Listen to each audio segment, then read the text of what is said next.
YouTube! What the crap's going on? HeirofCarthage here. Hey, sorry I was gone for a couple days. But yeah, just, every now and then when that happens, don't get worried. It's just me taking a little time with the family. So in any case, yeah, all is well. I'm back. I'm excited to be bringing you some more Total War Warhammer action.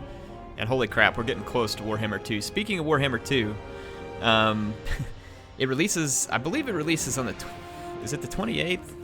Boy, now I can't remember the date. I'm going to go look it up real quick while I'm talking to you. But yeah, I believe it releases on the 28th, and then I actually have to go on a business trip for my day job.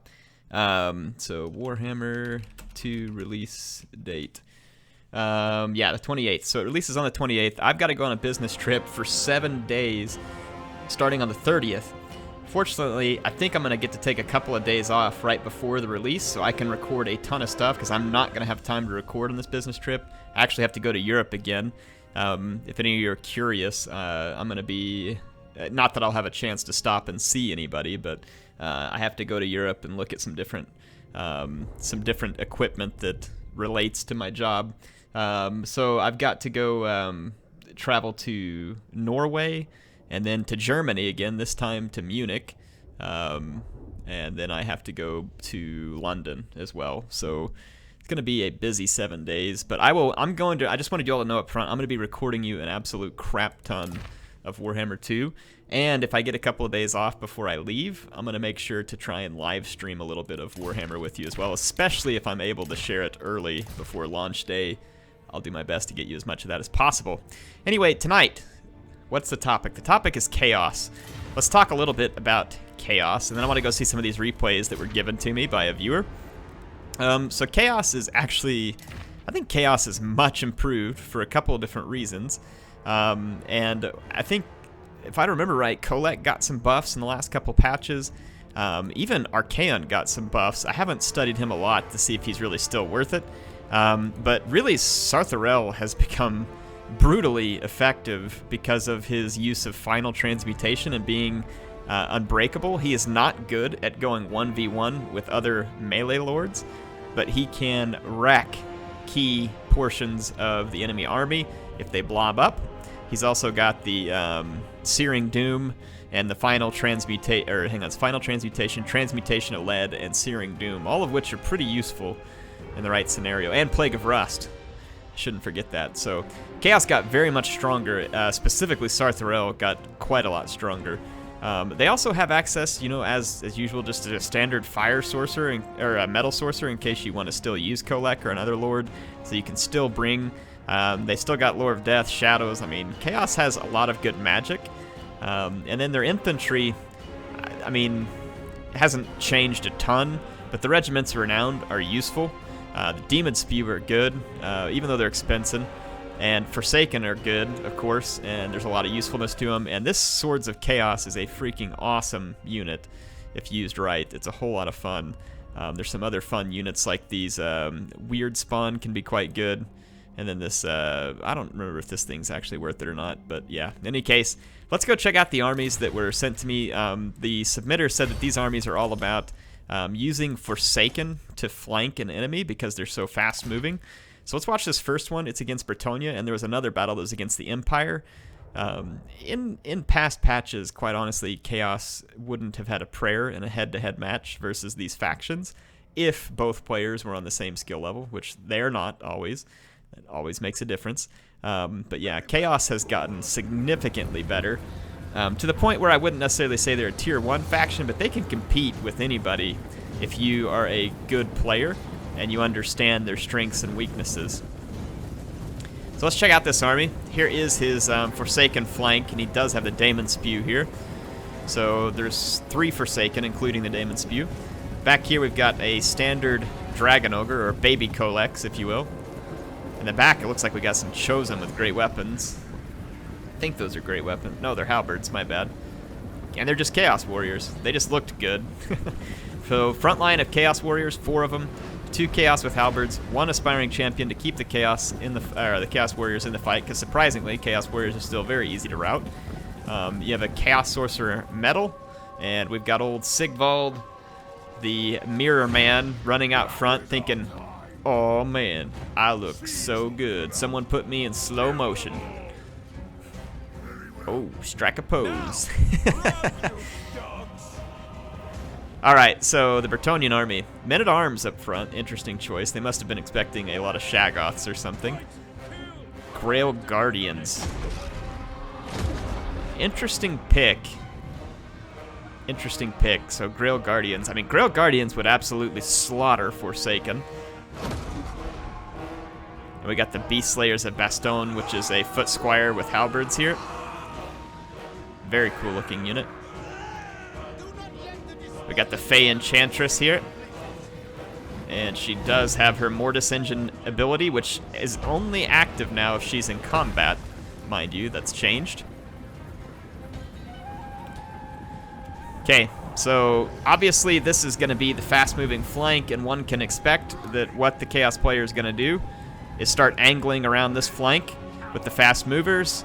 All he's going to do is present a holding force here, and he's going to try to clean out the back lines with the Forsaken and get to squishy targets like archers.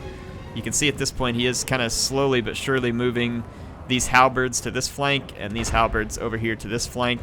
Grail Guardians are nothing to turn your nose up at, though, and they have to be very careful. The Fey Enchantress does have access to the Dwellers below, and if she chooses to sacrifice the right unit, she could do tremendous damage. I think there's probably going to be a heal over here. No, final transmutation. So the Chaos player going all in against these Grail Guardians here, but I do believe Grail Guardians, do they have some magic resistance? No, it's just physical resistance, my bad. So that should be effective versus them, the magic damage. Ooh, look at this, the Grail Guardians combining with the pole arms. Chaos Warriors are very well armored, which will help them resist the Grail Guardians, but they're not going to do a lot of return damage. And this is where Forsaken can be very useful. Look how quick they are, easily catching archers, easily engaging the Beast Slayers back here. So oh, the Dwellers below here. What's up in here? There is a Chaos Warrior standing there, getting wrecked. But they managed to get away from it. So maybe just a bit late on the Dwellers, and then there's a break right here where Sigvald was at. And these Grail Guardians suffered mightily under the transmutation. Over here, though, you can see the Grail Guardians combining with the pole arms. But with the Chaos Warriors with halberds there, that's going to change a little bit. And the fast-moving Forsaken already into these halberds. You can see here, this is not the greatest tray here. The Beast Slayers actually performed pretty well versus the Daemon Spew, but they got some kills before they got in this fight, so who knows? Maybe that was okay. Is this a heal from Britannia? Yep, so Britannia's going to heal. The Fey Enchantress has to be in combat to use her Mortis Engine, so might be a good idea for her to be charging in back here since there's not any units that could quickly kill her. As long as she steers clear of these Dragon Ogres, she should be good. There she goes. Now she's in combat. Now she's going to be sucking away the life of the Chaos units. However, the Chaos units. However, Britannia is in pretty rough shape at this point. The Beast Slayers fall to the Daemon Spew with 122 kills. And then over here, the Grail Guardians get outflanked.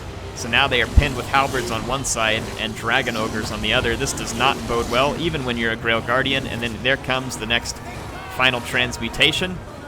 And even with the Fey Enchantress being a Mortis Engine, there is just not enough of her support units left, I don't believe, for her to suck away the life of this Chaos army. There are quite a few units within her sphere of influence here with that Mist of the Lady.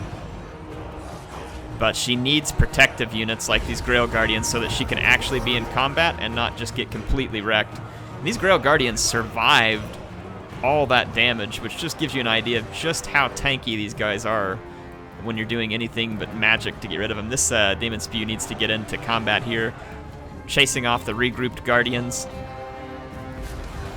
The Fey Enchantress removed herself from combat, which is going to make it impossible for Britannia to win this battle. She really has to get in here to help pull off the hit points of the Aspiring Champions and the Chaos Warriors, or even over here to help get rid of some of these Forsaken. She has got to jump into combat if she wants to be able to pull these Chaos Warriors apart. if she's building up another Dwellers Below, then she would have to get all the enemy blobbed up in one spot to potentially make it effective, which she might be able to lure the enemy into doing, since she's the last key unit remaining here. Like this spot right here, she could use a Dwellers Below, but it's gonna kill basically everything. Oh, just an Earthblood. Yeah, that's not gonna save. I mean, healing the cavalry, you know, can be useful, but they don't get as much healing anymore, and now the Forsaken and the Dragon Ogres are gonna combine to destroy the Fey Enchantress very, very quickly. She drops in the Chalice of Potions Comet. She is slippery and manages to get away, but she cannot just kite with the Mist of the Lady. She has to fight. And see that damage start there with the Mist of the Lady when she gets into combat, but if she gets held up, it's not going to be good.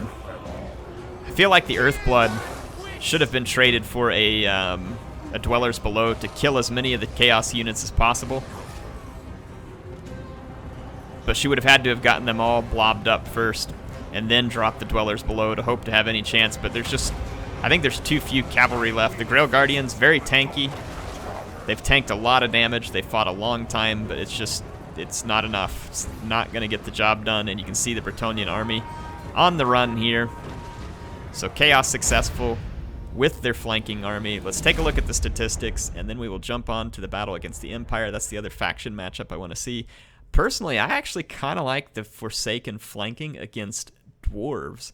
And the reason I say that is because Dwarves tend to have an easier time dealing with, they don't do good against chariots, but Forsaken are fast moving and high damage. Now Dwarves have high armor. That's one thing you got to watch out for. However, despite the high armor, I'm going to switch the screen back over here too. So yeah, despite the high armor on the Dawi, there are some targets that don't do well against Forsaken, and that would include their skirmishers. It would include Slayers, who don't trade real great against Forsaken because they don't have the armor. So Forsaken can be pretty useful against a lot of Dawi units, especially because of their speed, and they can be effective at rear charging more armored infantry that's fixed elsewhere.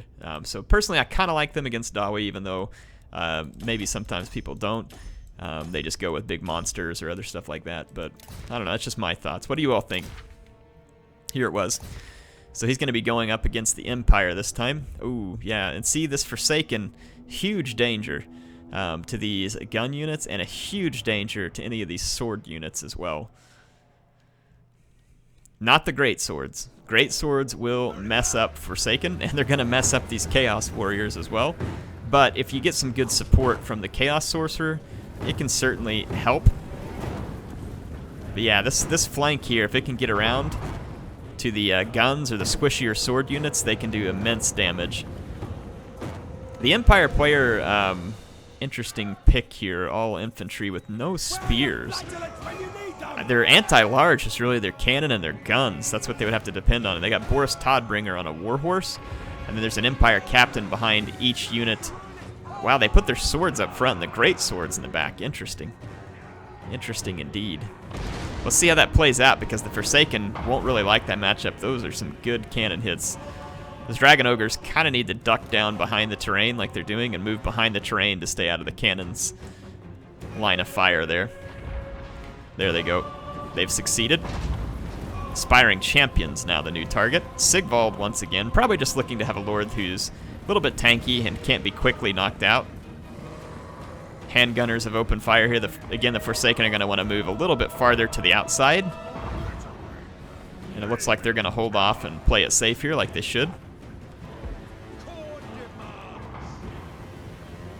Cannon has not done tremendous damage, but it's managed to get some important damage done here. Sigvald is shielded, fortunately for him, and he's well armored, but he is going to take a savaging from these handguns. But honestly, better that Sigvald take that savaging, really, because he can heal off a lot of that damage.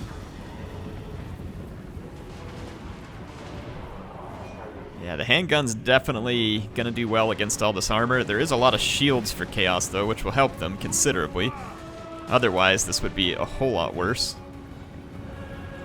See how this matchup is here. Here's a swordsman. Just watch how badly these guys are going to get ruined by Forsaken. Forsaken are going to absolutely take these swordsmen to the cleaners, and here I like this. Use the dragon ogres to bust up the great swords, and then maybe follow up with some support, or just let the dragon ogres handle the great swords. Yeah, that's what he's going to do, and he's going to take these demon spews straight on in here to the guns and pressure them. However, there's more great swords, but look at this, already a break right here. So I said those swordsmen were going to get wrecked, and they did. Demon Spew, however, might be able to fare better because they'll poison the great swords. So they will probably... Oh, that point-blank cannon. So the mainline engagement is not going to go well for swordsmen against Chaos Warriors. And then with all the great swords in the back, they may match up better against the Forsaken, but they're not going to match up well against this many Forsaken. The great swords are badly needed for reinforcements. Here they come. And with the Empire Captain there, they'll last a little longer, but you see it's too quick here. Chaos Warriors are actually very good against unarmored units, like these swordsmen, and they have broken through rather quickly. There is still a great sword here to help hold off, and the Sons of Sigmar will hold out for a little while here in the center. They've done considerably better. And the Daemon Spew now getting slowed down by the guns and the great swords. Look at that, though. Easy demolishing of the great swords by the Dragon Ogres with all their armor-piercing damage. A transmutation over here. So final transmutation, doing a nice job going after this dangerous greatsword unit here. Look at these guns right here, getting onto the flank of those Chaos Warriors. This is just an absolute firing squad. Just massacring them. But you got Dragon Ogres now behind the Empire army. Demon Spew and Aspiring Champions. Flank charge by the Dragon Ogres, who, that's just coincidental. They're actually going for these handgunners, as they should. So the handgunners are going to be finished now. They did do tremendous damage to these Chaos Warriors, though. And in the center, Sigvald is holding on for dear life against Boris. Boris, though, no armor-piercing damage. Sigvald is a duelist, which will actually put him in a better position, so... Sigvald is actually in a pretty good spot for once, going head-to-head with another Lord. This is the type of fight that he is going to do well. Both of these Lords are capable of healing. And they are. But Sigvald easily winning that duel. The Dragon Ogres mopping up the guns. Over here, Chaos is inevitably going to win this. However, the Great Swords punch through the center, but haven't followed up in this fight. And then over here, the Empire gets wrapped up. Sigmar's son still alive with 56 kills, which, to be quite honest, is fairly impressive, all things considered. The Daemon Spew, 110 kills, even going up against great swords. So a pretty impressive display. That poison on them is very significant. So it takes down the enemy attack and weapon damage, or just the weapon damage, sorry. So very, very important. And you can see the Empire here is going to get completely wrapped up with the Sons of Sigmar being the last remaining units on the battlefield. And despite being Sigmar's sons, in the face of a Warriors of Chaos army like this, they're only joking if they think they're going to stand here long. So for those of you who want to see Chaos be that menacing end of the world, there you go. That's exactly what they're doing right now. Just waiting for this Son of Sigmar here to get completely disemboweled. There he goes. So, pretty cool. I like it. I like the flanking army from Warriors of Chaos. There's going to be certain factions that it is more appropriate against than others, and I can definitely see the value. I do think that the Chaos player was fortunate that those Grail Guardians did not engage the Forsaken, because the Forsaken would have died a tremendously quick death at the hands of the Grail Guardians, so something to be aware of. But otherwise, I like the fact that you use those infantry units for their speed and quick destructive power against the squishier units of an army that are typically found in the back lines, especially for those factions who rely on some of those squishier units. A good pick versus Britannia, a good pick versus Empire, chances are those factions will have some unarmored infantry or skirmishers, and Forsaken are good against both. They can also be quite good against unarmored greenskin units, but typically against the greenskins, I prefer a little bit more terror-focused army. Just that's me personally. But what do you all think? What do you think of the build? Did you like it? I think it's a cool strategy. I think it's something to keep in mind when you're playing as Chaos. And like I said, be enjoying Chaos because they're in a pretty good place after this patch, actually, all things considered. Hope you enjoyed it. Appreciate MSI sponsoring the channel, and I appreciate you being here every day. I love making this content for you, and guess what? I'll be back soon with more Warhammer Online.